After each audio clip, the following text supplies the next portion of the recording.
qui est célébrée un peu partout dans le monde, surtout pour nous les chrétiens. Quelle est l'importance de cette fête? Pourquoi nous la célébrons autant? Pourquoi nous dansons, nous nous réjouissons autant? N'eût été le Covid, on allait organiser la Sainte-Seine aujourd'hui.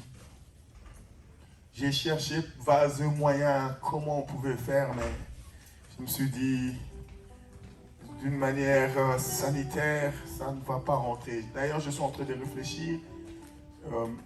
Je voulais, par votre accord, je voulais faire ça demain, mais en direct. Même pour 15 minutes, chacun achète un pain et que je prie pour ça et que le soir, on puisse manger la Pâque.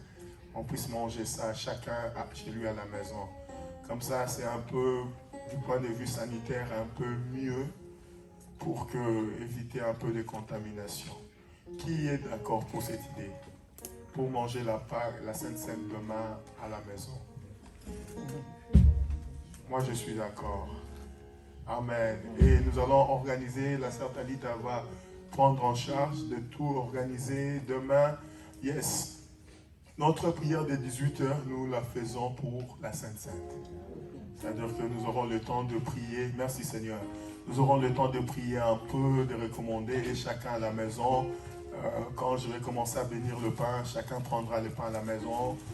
Je bénis ça, on mange, et quand on prend pour boire le sang, que ce soit de l'eau, que ce soit du jus, tout ce que tu auras entre tes mains, tu n'es pas obligé de te casser la tête. Amen. Hein? Prends ce que tu as en main. Amen. Si je pars en forêt prêcher l'évangile, les gens ils n'ont pas le jus d'orange. Je ne veux pas insister jus de raisin. Non, on va prendre ce qui est là. Est-ce que quelqu'un comprend? Amen. Ce qui est important, ce n'est pas ce qu'on met dans la bouche, c'est les symboles, les signes de ce qu'on est en train de faire. C'est ça qui est plus important. Amen. Hein? Donc demain à 18h, connectez-vous nombreux, avec toute votre famille, ceux qui sont baptisés dans le Seigneur. On va prier, on va manger la Pâque et puis on va remercier Dieu pour tous ses bons et bontés dans nos vies. La Pâque a été instaurée, d'abord, il faut savoir la genèse de la Pâque. Parce que aujourd'hui, les gens sont en train de crier, Jésus ressuscité, ils sont joyeux. Mais tout a commencé quelque part. J'ai envie de dire, le sacrifice a commencé par Isaac. Parce que selon les théologiens, la montagne où Christ a été crucifié, c'est la montagne où Isaac a été sacrifié. C'est-à-dire que quand Dieu dit à Abraham, il dit, prends ton fils, amène-le à Morija, là tu vas me l'offrir. Et la Bible dit, la première personne, en fait c'était l'image, Dieu est en train d'essayer le prototype. Vous savez, avant la réalisation des grandes œuvres, on essaye, on met des maquettes. On essaye de voir, est-ce que ça va tenir? On met une maquette pour voir est-ce que la maison qu'on va reproduire, est-ce que, vous savez, quand vous allez dans l'architecture, avant de construire une maison, il y a une maquette. Pour voir est-ce que on fait l'étude du terrain, on fait l'étude du sol. Pour comprendre est-ce que ça va marcher. Et Dieu, c'est un architecte, il ne fait jamais rien pour rien. Et quand vous allez lire dans le livre de Genèse 22, on ne va pas le lire aujourd'hui, quand Abraham va avec Isaac pour l'offrir à Dieu. Vous allez voir, c'est des gens qui ont marché. C'est un parcours, ils ont fait un parcours jusqu'à la montagne. Et Dieu intervient parce que Dieu avait besoin d'Isaac. Il était fils unique. Et c'était le fils de la promesse. Je vais demander au frère Cédric d'interpréter ceux qui parlent anglais. Était fils de la promesse. Donc on ne pouvait pas tuer Abraham et Isaac sans qu'il y ait quelqu'un d'autre pour remplacer. En fait, Dieu a essayé le prototype.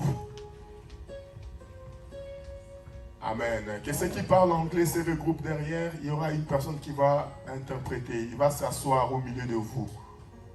On a des gens qui ont du mal à comprendre le français. Amen. Nous avons des frères qui ont vécu à Londres et les Français pour eux ils sont dans l'apprentissage. Amen. Amen. Il faut aider tout le monde à la compréhension de la parole de Dieu. Ils ne sont pas obligés de se cacher, ils peuvent s'asseoir, faire une organisation, comme ça va les aider à comprendre. Et Dieu fait le prototype, Dieu fait la maquette pour essayer de les aider, de voir un peu est-ce que mon projet va marcher. Et quand il voit le cœur d'Abraham, vous connaissez l'histoire dans Genèse 22, Dieu dira, j'ai vu ton cœur, tu t'es pas privé de me donner ton fils. En fait, Dieu voulait savoir est-ce que quelqu'un est capable de donner son fils unique. Et quand Dieu a vu Abraham le faire, il a dit, mais si Abraham peut le faire, et moi? Si Abraham peut être capable de donner le seul fils de la promesse que je lui ai donnée, et moi, le Dieu Tout-Puissant, et vous allez voir, entre le sacrifice d'Isaac et la mort de Christ, c'est presque plus de 5000 ans. C'est-à-dire que cette histoire était dans l'étude de Dieu. Et la deuxième fois que Dieu va instaurer la Pâque, vraiment dans le cœur, avec beaucoup de précision, ça sera dans le livre d'Exode chapitre 12.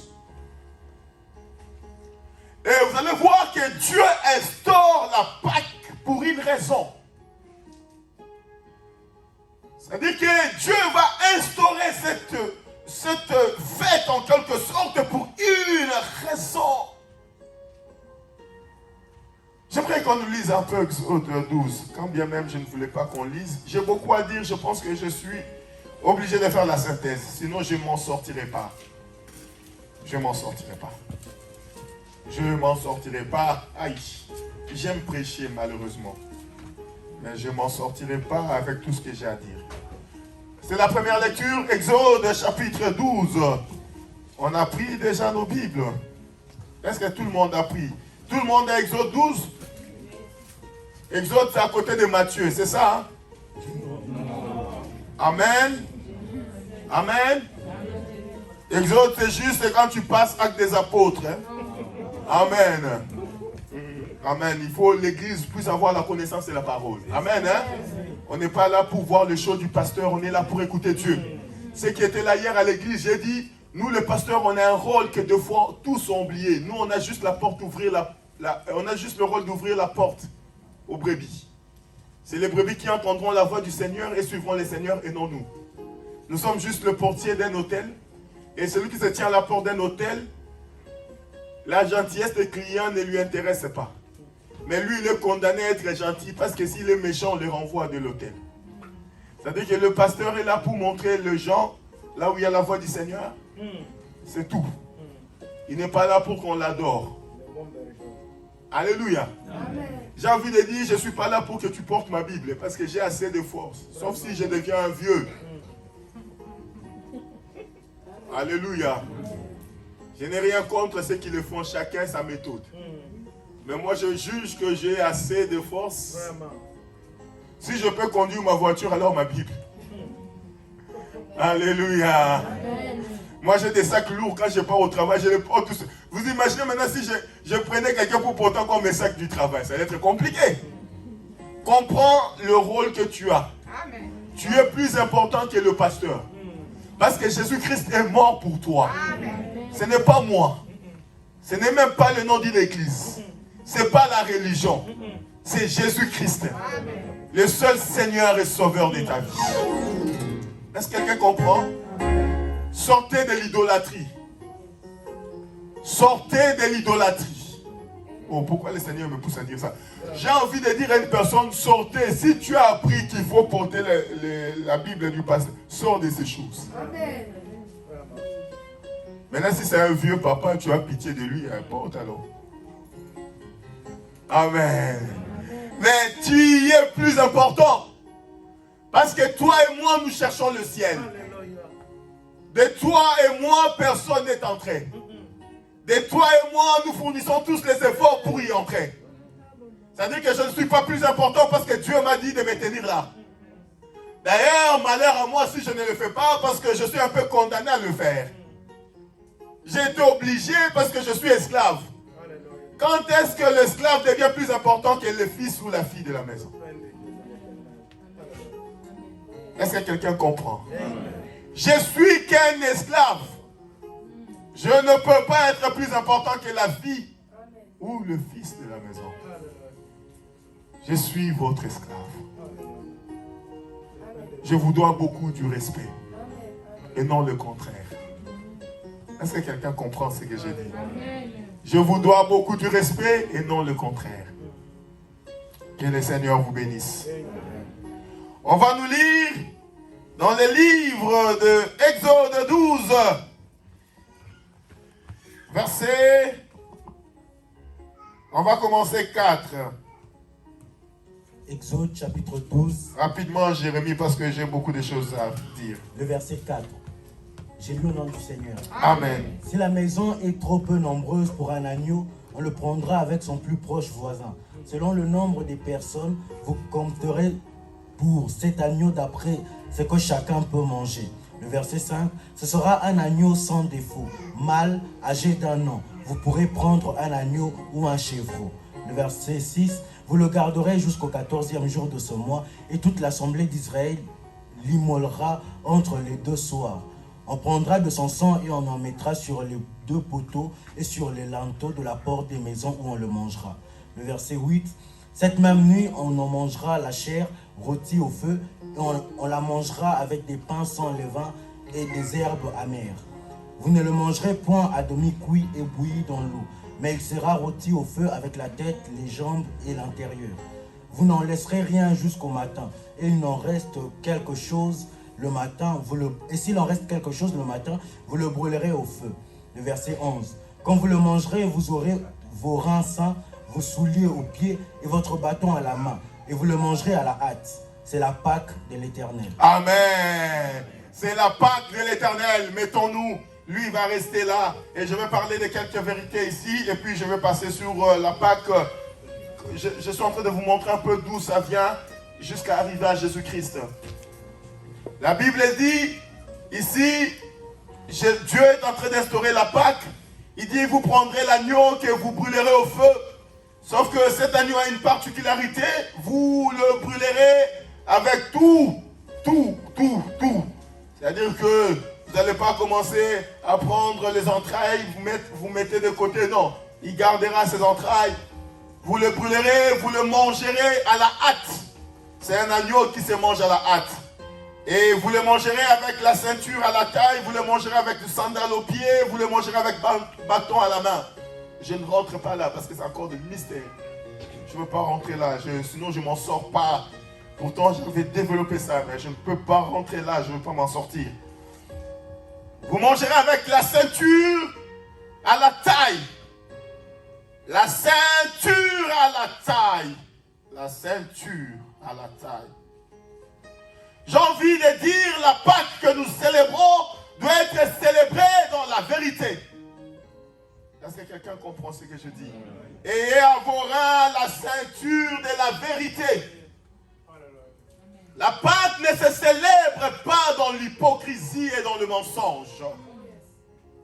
La Pâque, qui est la fête de Dieu, elle doit être célébrée dans la vérité, dans la sincérité. C'est-à-dire que ceux qui mangent, qui célèbrent la Pâque, doivent avoir la ceinture à leur rein, qui est le signe de la vérité.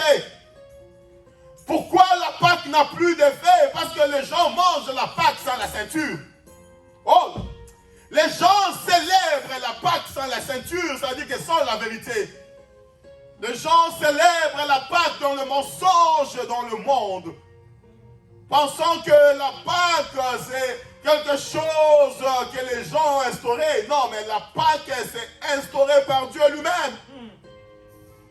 C'est Dieu qui dit à Moïse, le modèle. Il dit, vous mangerez comme ça.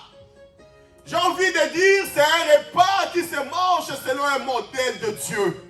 Amen. La Pâque, c'est le modèle de Dieu. Si Dieu ne se révèle en toi, dis-toi ce que tu fais est en dehors de sa volonté. Une deuxième vérité est que la Pâque est une volonté de Dieu et non des hommes. Est-ce que quelqu'un comprend ce que je dis? Ce n'est pas parce que ton pasteur aime la Pâque, c'est pourquoi il a instauré ça. Non. Vous m'avez vu, j'ai dansé, j'ai sauté de joie parce que ce n'est pas un homme qui a instauré cette fête. C'est le Dieu très haut. Il a dit à Moïse, tu mangeras, ça s'appellera la Pâque. Il a même donné le nom. Oh, vous comprenez un peu? C'est lui-même qui a dit à Moïse, ça s'appellera la Pâque. Ce n'est pas Moïse qui a dit, on va appeler la Pâque, mais lui a dit à Moïse, c'est la Pâque, la fête de l'Éternel. Alléluia. Amen. Et la Pâque se mange avec les sandales aux pieds. J'ai envie de dire les sandales aux pieds. La Bible dit, ayez les ailes de l'évangile dans vos pieds. J'ai envie de dire, la Pâque c'est une fête de gens zélés. Tu ne peux pas manger la Pâque sans avoir le zèle de l'évangile, sans que l'évangile puisse impacter ta vie. L'évangile doit impacter ta vie pour que la Pâque ait un sens en toi. Et le bâton à la main, ce même bâton que Dieu a envoyé à Moïse pour aller libérer Israël, il dit, qu'est-ce que tu as? Moïse dit, Seigneur, je n'ai qu'un bâton. Et Dieu lui dit, tu vas te présenter devant la première puissance au monde avec ce bâton. Et Moïse il dit, mais Seigneur, c'est impossible. Il dit, oui, c'est possible, va avec ce bâton. Oh, le bâton de Moïse, c'est le serpent. Le serpent de Reims, c'est Jésus-Christ élevé. Tu ne peux pas manger la Pâque sans que Jésus-Christ vive en toi, sans que tes mains soient attachées avec le bâton. C'est-à-dire que tes mains doivent être en mesure de toucher Jésus pour que cette fête devienne une réalité en toi.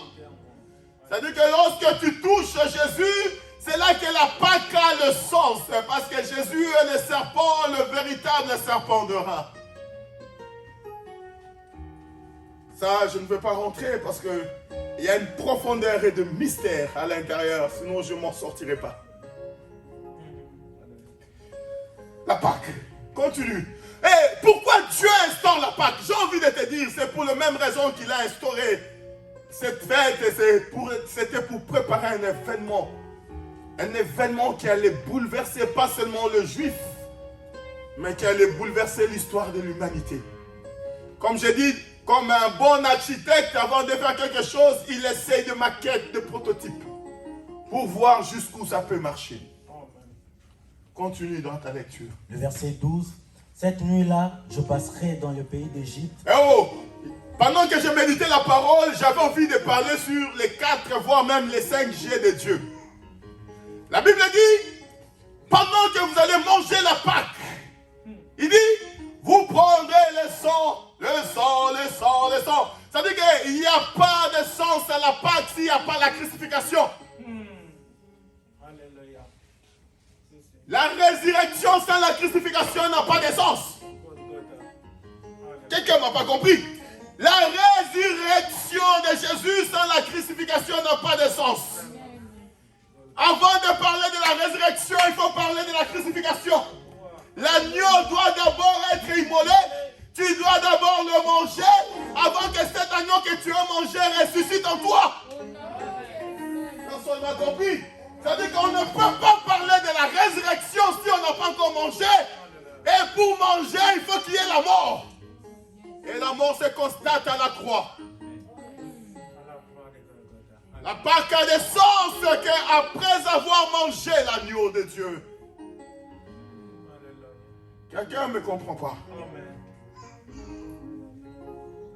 Vous mangerez, et Dieu dit, la nuit que vous mangez la Pâque, je passerai.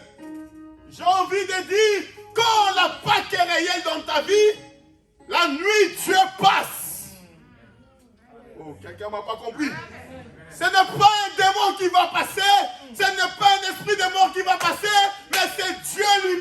va passer. Il dit à Moïse, la nuit que tu mangeras avec mon peuple, je passerai. Je passerai. Je passerai. J'ai envie de dire que Dieu passe la nuit. Qui passe devant les difficultés de ta vie, que Dieu passe. Il dit, je passerai. Parce que cette nuit-là a un sens. Parce que l'agneau a été tué et mangé. Et parce qu'il y a du sang de l'agneau. Je passerai. Que la Pâque de ce dimanche, que l'Éternel passe. J'ai envie de dire que Dieu passe. Ce n'est pas un homme qui doit passer, ce n'est pas un mauvais esprit qui doit passer, mais Dieu lui-même doit passer. Il dit, je passerai, je passerai. C'est Dieu qui passera, je passerai. Il passera pourquoi? Dis, continue. Et je frapperai. Oh, Dieu dit, je passerai. Et puis, je ne passerai pas simplement, mais je frapperai. Et je frapperai tout le premier-né du pays d'Égypte. J'ai envie de dire que ce moment de ce dimanche, que Dieu frappe tous les sorciers de ta vie. Que Dieu passe et frappe tous les sorciers dans ta vie. La Bible dit, je passerai. Mais je ne passerai pas simplement, je frapperai. C'est-à-dire que le jour de la Pâque, j'ai envie de dire, c'est le jour de la vengeance de Dieu. Dieu se venge de nos ennemis. Parce que le combat est tellement grand que nous-mêmes, on ne peut rien. Tu as assez prié et quand Dieu décide d'instaurer la Pâque, Moïse avait déjà fait 9 miracles sans solution. Tu es passé de prière en prière. Tu es passé de jeûne en jeûne. De montagne en montagne, les unes après les autres. Et les ennemis de ta vie résistent. La Pâque, c'est le jour où même le roi d'Égypte ne pourra pas résister. Parce que ce n'est pas un homme qui passe, mais c'est Dieu lui-même qui passe. Est-ce que quelqu'un comprend ce que j'ai dit? Il dit, je passerai, je frapperai. Et puis, les premiers-nés du pays d'Égypte. Il y a encore un autre jeu qui vient. Je suis... Non, avant j'exaucerai. Hein? J'exercerai des jugements contre tous les dieux de l'Égypte. Oh, j'exercerai. C'est-à-dire que Dieu dit, je passerai, je frapperai, et puis après avoir frappé, je vais exercer un jugement. Que les ennemis de ta vie soient jugés. Amen. La Bible dit, toute langue qui s'élèvera contre toi, tu la condamneras. Que tes ennemis passent par les jugements de l'Éternel. Ce jour a de l'importance parce que c'est le jour où Dieu juge nos ennemis. J'ai envie de dire, pendant que je prêche, dis à Dieu, passe dans ma vie, dis à Dieu, frappe, et dis à Dieu, exerce ton jugement. Parce que c'est un jour où Dieu exerce son jugement devant ceux qui nous condamnent. C'est lui-même qui dit ce qu'il va faire ce jour-là, ce n'est pas moi. Je ne suis pas en train d'inventer ce qu'il a dit. Je suis juste en train de dire ce qu'il a dit. Il dit, j'exercerai le jugement. Et puis, je suis l'Éternel. Je suis l'Éternel. Le verset 13. Le sang vous servira de signe. Le sang, le sang, le sang. La Pâque sans le sang, ce n'est pas la Pâque. On ne peut pas parler de la résurrection sans le sang. Il dit, le sang vous servira de signe. Le sang, ce n'est pas un signe pour Dieu, mais le sang, c'est un signe pour vous. Est-ce que quelqu'un a compris? Quand tu roules en voiture et que tu es perdu dans un coin de l'autoroute, tu n'arrives pas à savoir où tu es, et que tu vois une pancarte ou un panneau avec une pompe essence, qu'est-ce que tu te dis dans la tête? Pour le conducteur. Quand tu roules, tu vois un panneau, on te met juste une pompe, et puis on crée en bas 1 kilomètre. Qu'est-ce que tu te dis dans la tête? Station d'essence dans combien? Mais est-ce que tu as déjà vu la station? Qu'est-ce qui te sert de signe? Les sangs, tu n'as même pas besoin de voir Jésus, mais ça te sert déjà de signe. Au moment où tu crois, ça sert de signe que Jésus-Christ est avec toi. Même les ennemis de ta vie, quand ils viennent, ils voient qu'en toi, il y a quelqu'un. Même s'ils n'ont pas vu, mais ils ont vu son sang. Oh, quelqu'un comprend? Ça veut dire que Dieu dit à Israël, le sang te servira de signe. C'est un signe pour toi et non pour moi. Quand je passerai, je verrai et je me dirai, l'agneau est là. Ils sont en train de manger l'agneau. L'agneau est là. L'agneau qui a été immolé. La Bible dit, c'est de nos péchés qu'il s'est chargé. Et c'est de nos iniquités qu'il a porté. Le châtiment qui nous donne la paix est tombé sur lui. Oh, tu comprends ça? Ésaïe 53. Ésaïe 53, prends-moi ça, vite fait.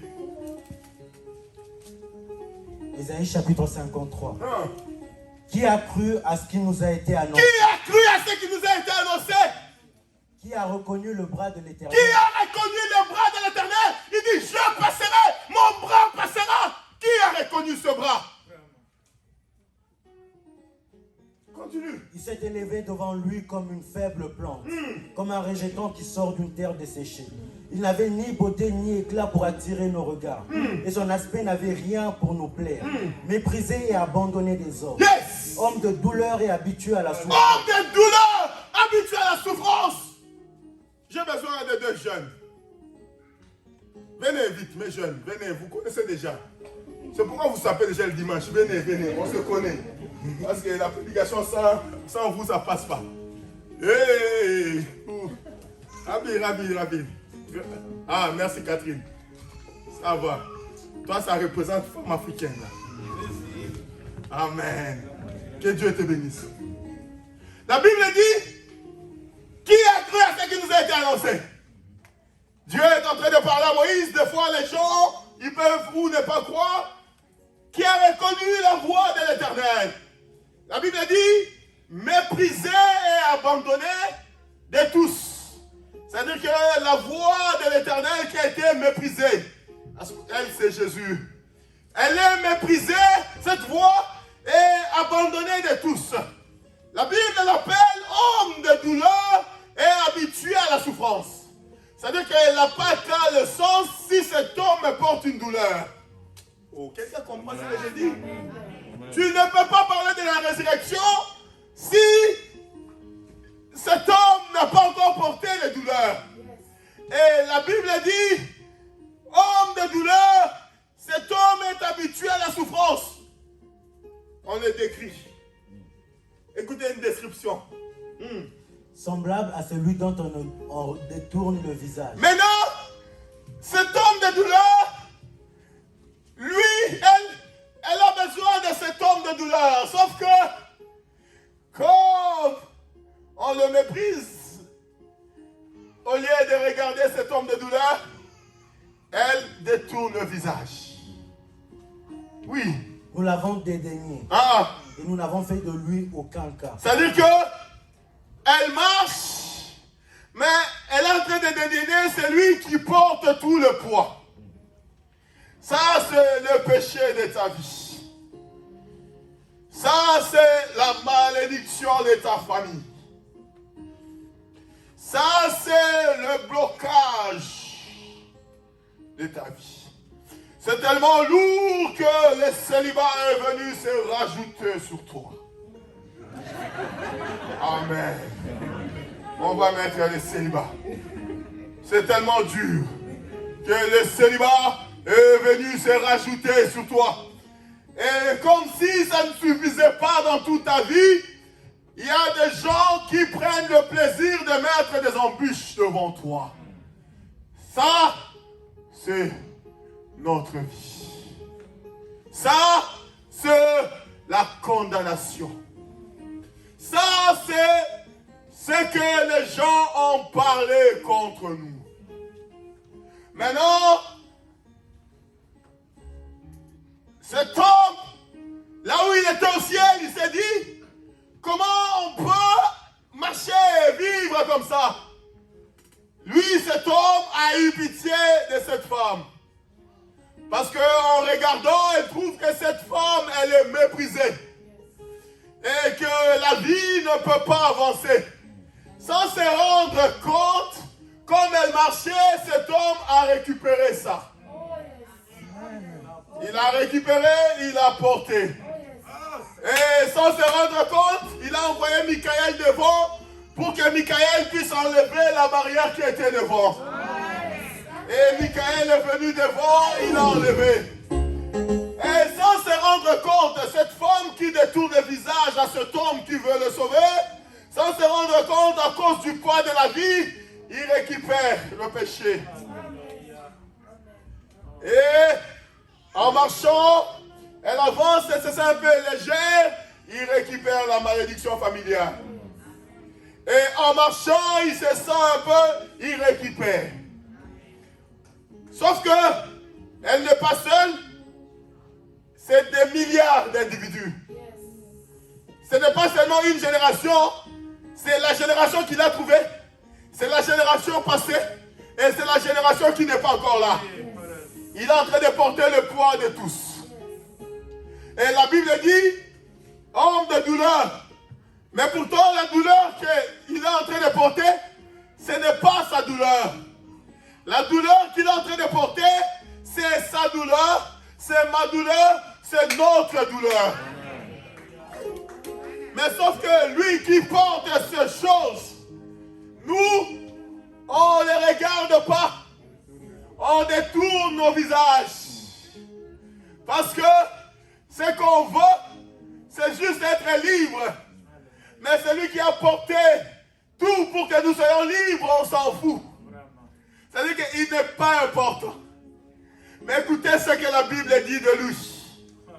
Cependant, ce sont nos souffrances qu'il a portées. C'est-à-dire que c'est les souffrances de ta vie pour comprendre le sens de la résurrection de Christ. Commence d'abord par comprendre le sens de la souffrance qu'il a portée pour toi. Et la Bible dit, c'est de nos souffrances, cet homme qu'on a décrit comme un homme de douleur, c'est de nos souffrances qu'il a portées. C'est de nos douleurs qu'il s'est chargé. C'est de nos douleurs qu'il s'est chargé. Qu'il s'est chargé. Et nous l'avons considéré comme puni, frappé de Dieu et humilié. Mais il était blessé pour nos péchés. Il est blessé pour nos péchés. J'ai envie de dire, toi pécheur qui es là, réponds-toi. La Pâque se mange avec une ceinture. Et la ceinture de la Pâque, c'est la ceinture de la vérité. La Bible dit, c'est de nos péchés, le péché de l'humanité, que cet homme s'est chargé. Est-ce que quelqu'un comprend? J'aimerais, quand tu sortiras ce matin, que ton regard change vis-à-vis de Christ. Que Dieu est venu célébrer ce matin. Et il a porté nos péchés. Brisé pour nos iniquités. C'est-à-dire que, pendant qu'il marchait, désolé pour toi aujourd'hui, il a été brisé pour nos iniquités. Pour que toi tu marches librement. Le châtiment qui nous donne la paix est tombé sur lui. C'est-à-dire que les châtiments qui te donnent la paix là, la paix du cœur là, en fait, ta vie était destinée au tourment à cause de ce qui était dit. Mais lui dit, vis en paix. Il te laisse partir.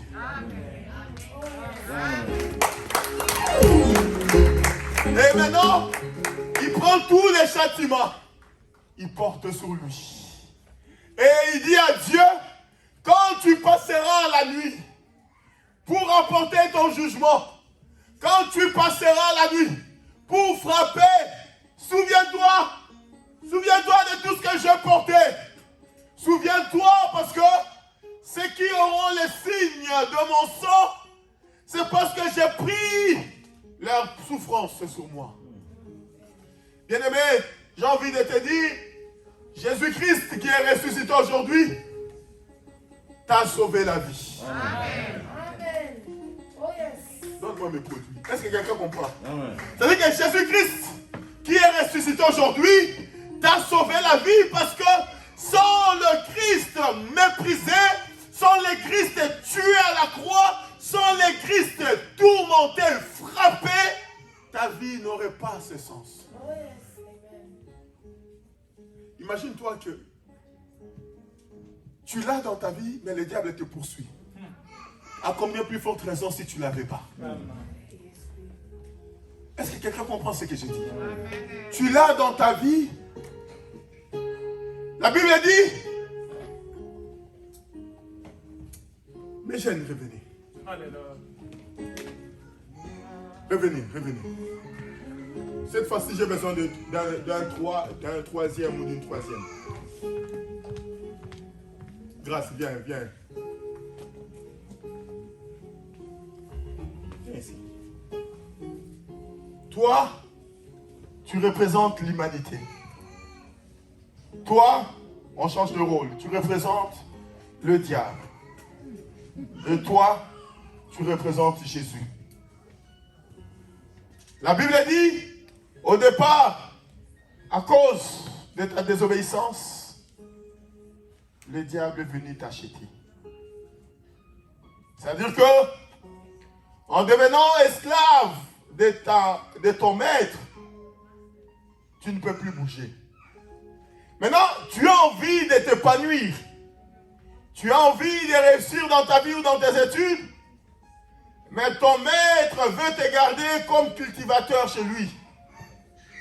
C'est-à-dire que ce que tu as envie, même quand tu veux faire des études, tu avances. Toi, essaie d'avancer. Toi, tire là. Sauf que celui qui te tire, essaie d'avancer. Celui qui te tire est plus fort que ce que tu viens faire. Parce que tu lui appartiens, il t'a acheté. Est-ce que quelqu'un comprend? Et sur la croix, lui, il vient avec le prix du rachat. Il dit, Père, je reconnais que l'humanité a commis des erreurs. Je me charge de tout le péché et je verse mon sang. Et en versant mon sang, c'est le prix que j'arrive à payer pour racheter l'humanité. Et Jésus-Christ te rachète. Automatiquement, il te libère de l'emprise de l'ennemi et il t'a racheté. La Bible déclare, c'est par ses maîtrisures que nous sommes guéris et il nous a rachetés du péché de la mort. C'est-à-dire que pour que tu vives, lui, il a donné son sang. Il a préféré mourir à ta place pour que toi tu vives. Maintenant, en te rachetant, sauf que Jésus, en te rachetant, il t'a laissé la liberté d'évoluer. Et en même temps, la liberté qu'il t'a laissé d'évoluer, il est là en train de te surveiller. Pour que celui qui t'avait acheté en premier ne puisse plus venir sur toi et revenir en force. Amen. C'est ça la Pâque en fait. En fait, en voyant Jésus-Christ ressuscité, ça veut juste dire la fin de la mission. Jésus-Christ est ressuscité, c'est la fin de la mission du rachat. C'est-à-dire qu'en ressuscitant, tout est accompli. C'est-à-dire que j'ai donné ma vie et j'ai repris sa vie. Et en ressuscitant, tout est accompli. Si je suis ressuscité, c'est que la personne que j'ai rachetée n'est plus attachée à la mort. Mais la personne que j'ai rachetée est attachée à la vie. Amen. Amen. Oh yes. La Pâque. La Pâque. Cette résurrection que nous fêtons. En fait, j'ai envie de te dire, cette résurrection n'est pas le Christ parce que le Christ est éternel. Amen. Écoutez, cette résurrection, j'ai envie de dire, ce n'est même pas le Christ, mais c'est ta résurrection. Parce que lui-même, il dit, personne ne me prend la vie, mais je la donne. J'ai le pouvoir de la donner et de la reprendre. Donc à tout moment, je peux la reprendre et à tout moment, je peux la donner. Si vous lisez les évangiles de Luc, de Jean, de Luc à partir du chapitre 23, chapitre 24, de Jean à partir du chapitre 18, 19, vous allez voir, il dit, Père, je t'ai remis ma vie. Donc, la résurrection, ce n'est même pas pour Christ. J'ai envie de dire, la résurrection, c'est pour toi. La résurrection, c'est pour moi. C'est le jour où Jésus a décidé de te détacher de la malédiction. C'est le jour où Christ a décidé de passer tes ennemis en jugement. C'est pourquoi le livre de Colossiens dit, oh, je vais aller chercher ce verset, j'aimerais terminer par ce verset. Yes. Alléluia. Alléluia. Alléluia. Colossiens. Il est où Colossiens? Colossiens, j'aimerais terminer par Colossiens. Colossiens, c'est après Exode. Alléluia. Alléluia. Colossiens, c'est après Exode. Alléluia. Alléluia. Verset, chapitre 2. Verset 13. J'aimerais terminer par là. Colossiens chapitre 2, verset 13 à 14. Voire même à 15. La Bible nous dit, vous qui étiez morts par vos offenses et par l'incirconcision de votre chair, Oh, il vous a rendu à la vie avec lui. oh, c'est-à-dire que la vie, la Pâque, la résurrection que nous célébrons, c'est pas pour lui. Parce que nous, on était morts, Yaya vient. Jésus-Christ nous a rendu la vie avec. C'est-à-dire que toi, tu étais mort. Lui, il a accepté la mort pour aller te récupérer dans le mort. Afin que le jour de la résurrection, pour que toi, tu puisses être en vie. C'est-à-dire qu'en fait, Christ n'est pas mort pour lui. Parce qu'il restera le Seigneur de toutes choses. Christ est mort pour toi. Et il a accepté cette mort pour aller te récupérer là où tu étais mort. La Bible dit là où tu étais mort, il est descendu, il t'a pris. Pour que quand lui va revenir à la vie, comme il t'a racheté à cause de son sang, que tu reviennes à la vie avec lui. C'est-à-dire que j'ai envie de dire, ce que tu vis maintenant, c'est la seconde chance que Dieu t'a donnée. Parce qu'il t'a ramené de la mort à la vie. La Pâque, c'est la seconde chance de Dieu. Parce que tu étais mort et Jésus-Christ te ramène à la vie. Il te ramène à la vie. En nous faisant grâce pour toutes nos offenses. Oh. Verset 14, il a effacé l'acte dont les ordonnances nous condamnent. Écoutez. Quand il est parti, il a trouvé l'acte du achat de l'ennemi. Le diable a écrit, j'ai sous-signé, moi le diable, avoir acheté cet homme pour ses péchés. Mais Jésus-Christ, quand il est venu, il a dit, moi j'ai acheté, j'ai racheté. Amen. Alléluia. Amen. Et il dit au diable, donne-moi l'acte d'achat. Et on a pris l'acte d'achat de la condamnation, on a donné à Christ. Et Christ a pris, il a commencé à effacer l'acte de la condamnation. Il prend le sang de sa vie, il efface la condamnation, il efface les tribulations, il efface la malédiction, il efface l'échec, il efface la maladie, il efface le problème. La Bible dit, il prend l'acte de la condamnation, il efface. Comme si le travail n'était pas fini. Et qui subsistait contre nous. Yes. Et il l'a détruit en le clouant à la croix. Maintenant, il prend cet acte de condamnation pour montrer à l'humanité que j'ai effacé sa condamnation. Il a pris, en fait, Christ à la croix, ce n'est pas une chair sur la croix. Christ à la croix, c'est l'acte de ta condamnation. Il est en train de montrer à l'humanité, regardez, je l'ai racheté.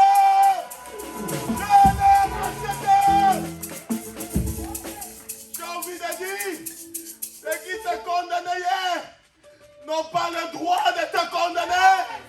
Ceux qui te critiquent n'ont pas le droit de te critiquer. Ceux qui pensent que ta vie, c'est une vie de malédiction, n'ont pas le droit sur la croix. Ce n'était pas une chair qui était sur la croix. C'était l'acte de ta condamnation que Jésus est en train de montrer à l'humanité. C'est à cause de lui. C'était l'acte de condamnation.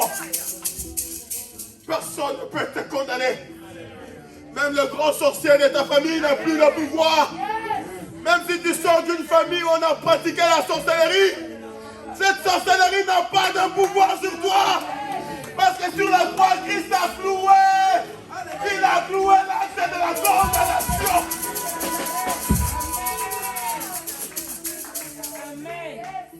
La Bible dit, il a pris l'acte de la condamnation. On l'a humilié. C'est-à-dire de penser humilier une personne. Mais c'était le prix à payer pour te racheter. C'était le prix à payer pour t'amener à la Pâque. C'était le prix à payer pour te permettre à revenir à la vie. C'était le prix à payer pour te remettre sur scène. C'était le prix à payer pour changer ta vie. C'était le prix à payer pour porter ta stérilité. C'était le prix à payer pour porter ta maladie. C'était le prix à payer pour porter le combat. Écoute ce que Colossiens dit. Il a dépouillé les dominations et les autorités. C'est-à-dire, après avoir mis ça sur la croix, il va chez les gens qui dominaient ta vie. C'est pourquoi Dieu dit, je passerai. J'exercerai un jugement.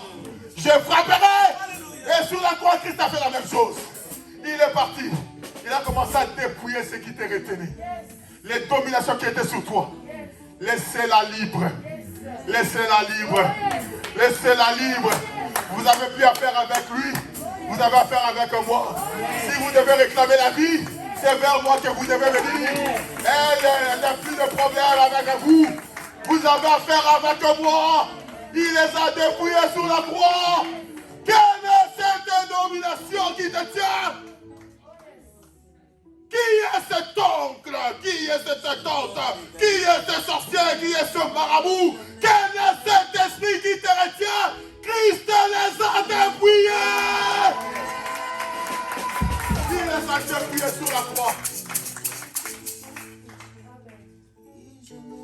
Et les a livrés publiquement en spectacle, en triomphant d'elle par la croix. La Pâque, le rachat de Christ,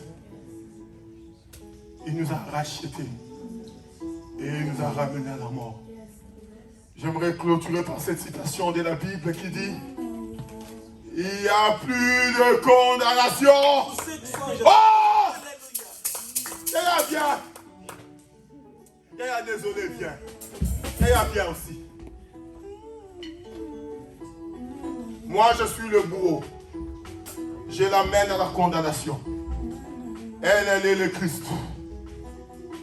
Sauf que, elle, le Christ, nous a dépouillés sur l'œuvre de la croix. Il a tout racheté. Et maintenant, Jésus la prend. Maintenant, moi je la veux. Jésus est devant. La Bible dit, il n'y a plus de condamnation pour ceux qui sont dans le Seigneur. C'est-à-dire que quelle que soit ma domination, quel que soit mon pouvoir, quand je veux m'approcher d'elle, oh, comme la Bible dit, l'apôtre Paul dit, si je vis, ce n'est plus moi qui vis, mais c'est Christ qui vient à moi. Et quand je viens pour réclamer sa vie, ce n'est pas elle que je vois, mais c'est Christ que je vois. Or, quand je vois Christ, je n'ai plus aucune autorité de la condamner.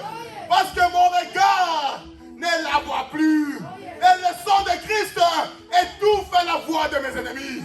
La Bible dit, le sang de Christ crie plus que le sang d'Abel. C'est-à-dire qu'à cause de ce sang, la voix de mes ennemis est étouffée. Et Christ triomphe en moi. La Bible dit, pour clôturer, Christ en moi, l'espérance et la gloire. Christ en moi, l'espérance et la gloire. Qu'est-ce qui te me condamne.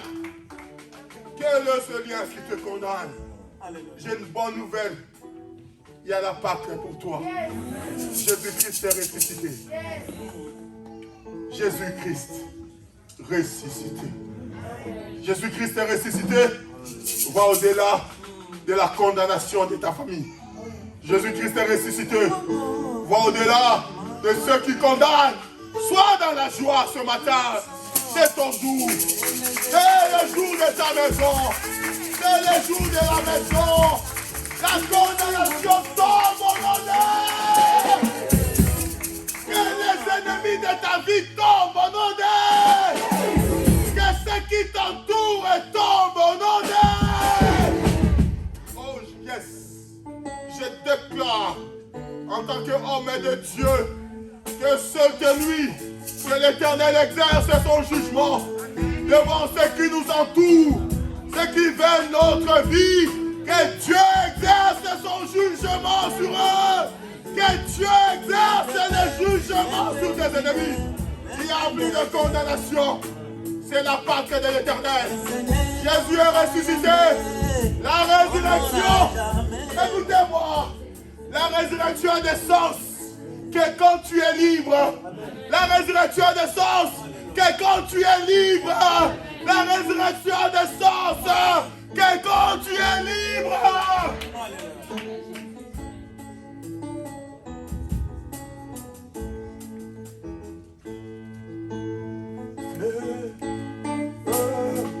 On n'a jamais chaque jour. Alléluia.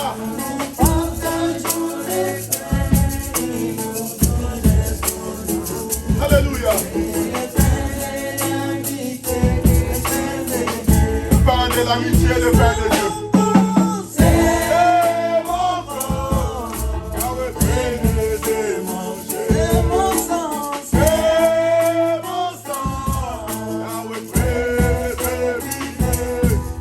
Je suis la vie, je suis l'amour, je veux dans ton âme. C'est mon corps, Yahweh béni manger.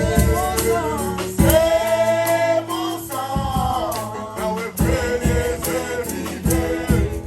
Alléluia, alléluia, alléluia. Alléluia. Alléluia. Alléluia. La Pâque de Dieu, la Pâque de Dieu. Élève ta voix. Demande à Dieu de vivre en toi. Demande à Christ de vivre en toi. Le prix du rachat. Le prix du rachat. Demande à Christ de vivre en toi. Dis à moi, Seigneur. Alléluia. Alléluia. Alléluia. Alléluia. Viens à moi, viens à moi. Oh, Vika Katinanga,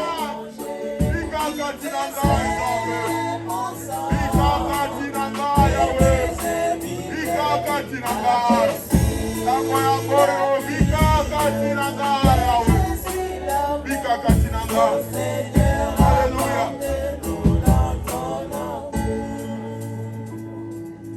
Viens à moi. Viens à moi, Seigneur. Parce que ta vie m'a racheté de la mort. Viens à moi. Viens à moi parce que ta mort a cloué les souffrances de ma vie et les condamnations. Viens à moi, Seigneur. Pour que la vie, Seigneur, la vie de Jésus inonde mon cœur. Alléluia. Sans cela, sans cela, sans cela. Je prêcherai l'évangile. Je prêcherai l'évangile. La condamnation n'est pas avec moi. Je prêcherai l'évangile. Je prêcherai l'évangile. Alléluia, alléluia. Je prêcherai l'évangile.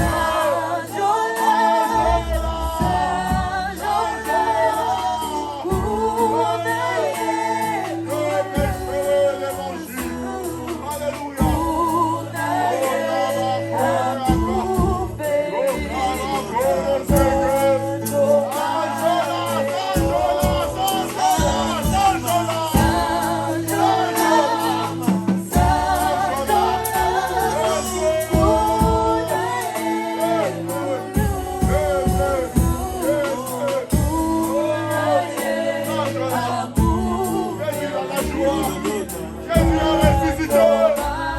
Jésus a ressuscité. Oh Jésus, tu es ressuscité dans ma vie, Seigneur. Tu es ressuscité dans ma maison. Je prêcherai l'évangile. Je prêcherai l'évangile. Quelle que soit la grandeur de mes combats, je prêcherai l'évangile.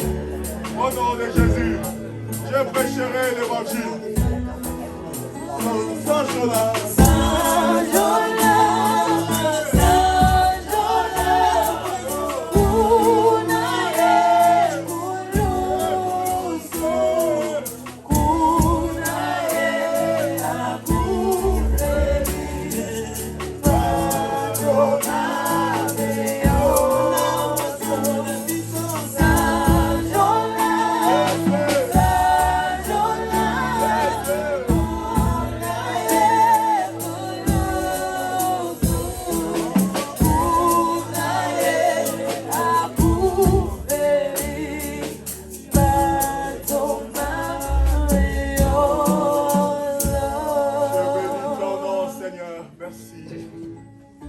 Que la résurrection trouve un sens dans nos vies en devenant des hommes et des femmes libres.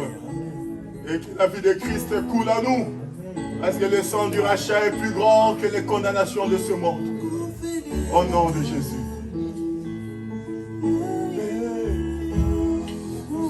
Saint Jonas. Saint Jonas.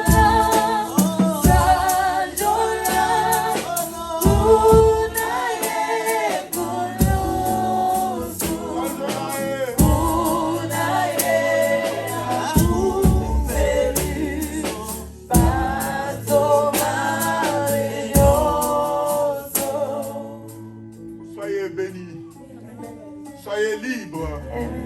Parce que celui qui est ressuscité est plus grand que la condamnation de ce monde. Vivez en liberté. Car le châtiment qui nous donne la paix est retombé sur lui. J'ai envie de dire à une personne, ce soir, prends Ésaïe 53. Prie avec ce verset. Dis à Dieu, tu as porté mes péchés. Tu as porté mes souffrances. Tu as porté mes condamnations. Le châtiment de ma paix, tu l'as porté. Prie avec ce verset chez toi à la maison. Que la gloire revienne.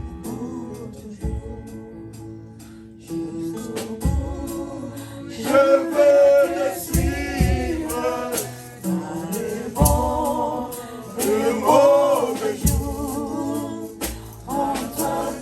Alléluia! Jusqu'au bout, suivons le Christ. Christ a ressuscité.